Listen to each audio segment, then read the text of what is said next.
Jet speed అందుకుంది. Madam అవినీతి భాగోతాన్ని ముందుగా ఆమె మంత్రిత్వ శాఖ నుంచే మొదలు పెడదాం.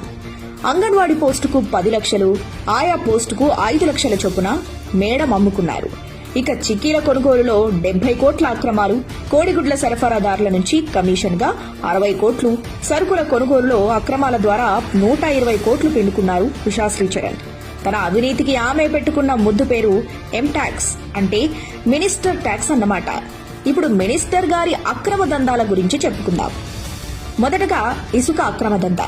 జగన్ రెడ్డి అధికారంలో ఇసుక అన్నది వైసీపీ నేతల అక్రమ ఆర్జనకు బంగారు బాట అయింది. ఉషా శ్రీచరణ్ విషయానికి వస్తే జిల్లాలోని పెన్నా, వేదావతి నదుల్లో ఇసుక దందా కోసం మేడం ఏకంగా కర్ణాటక నుంచి ఒక వ్యక్తిని రప్పించి నియమించుకున్నారంటే ఈ దందా ఏ రేంజ్ లో నడుస్తుందో చూడండి. జేఎం ఫనీ అనే వ్యక్తి ఆధ్వర్యంలో కొనసాగుతున్న ఇసుక, గ్రావెల్ దందాలలో ఉషా శ్రీచరణ్ ఏడాదికి 30